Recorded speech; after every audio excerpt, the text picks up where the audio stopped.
Have you guys ever been intimidated by another actor or a director where you could actually feel that intimidation? I'm intimidated by Jason Daly. Still is. I'm glad he said it. That's why I get his autograph. I mean, you've worked with you've worked with some of the biggest names.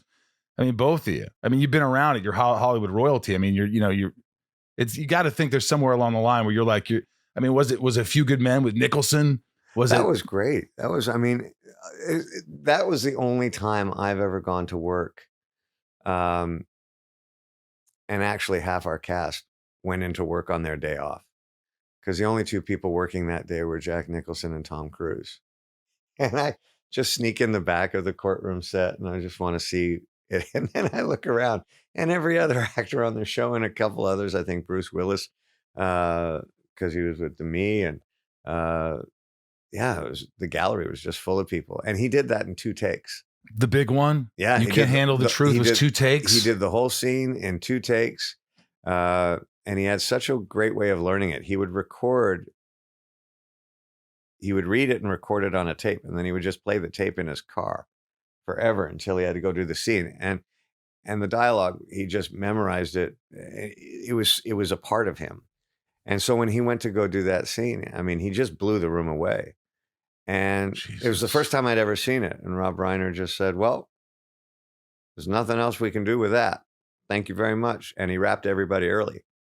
That whole speech. Yeah. You need me on that line. Yeah. You want me. That whole was 2 takes. The entire scene, Jesus. Which has got to be 15 to 20 pages. Mm-hmm. It's the whole crescendo of the film. Did it in 2 takes. But you weren't intimidated by him. No, because he made a point to make sure. I mean, I certainly knew who I was working with, but he made such a gracious point of making sure I felt comfortable and welcome. And J.T. Walsh was on that film, who has since passed. I was friends with him. He was great friends with Mr. Nicholson, and so yeah, I found that the people that I have worked with that are worthy of being intimidated are also really kind and go out of their way to make sure you feel comfortable so that you can do your best work with them. Wow. Jason, what about you? I mean, you worked with Gene Hackman, didn't you? I worked with Hackman. I worked with Duvall. Yeah. I mean, those guys seem Hackman seems like he'd be difficult.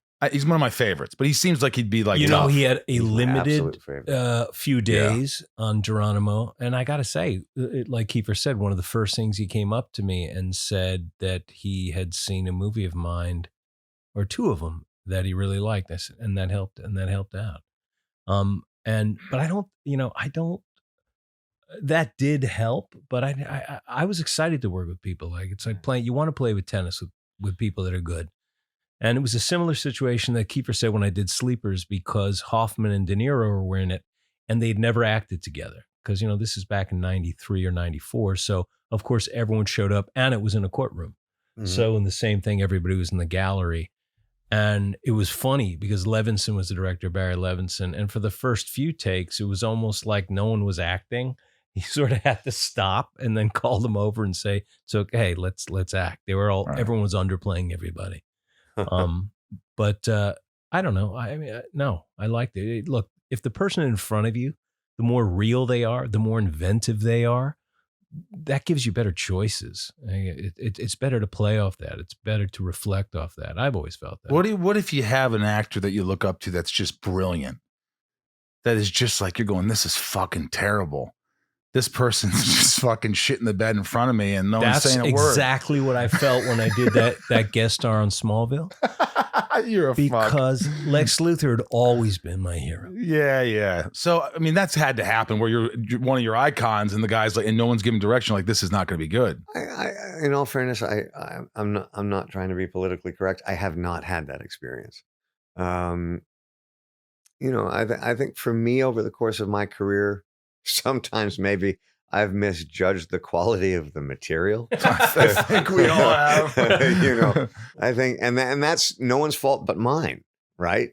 But the actors that I've worked with, not only have I been really lucky and fortunate to work with some incredible actors that everybody knows and that are huge icons, and they were not disappointing. They were phenomenal at what they did.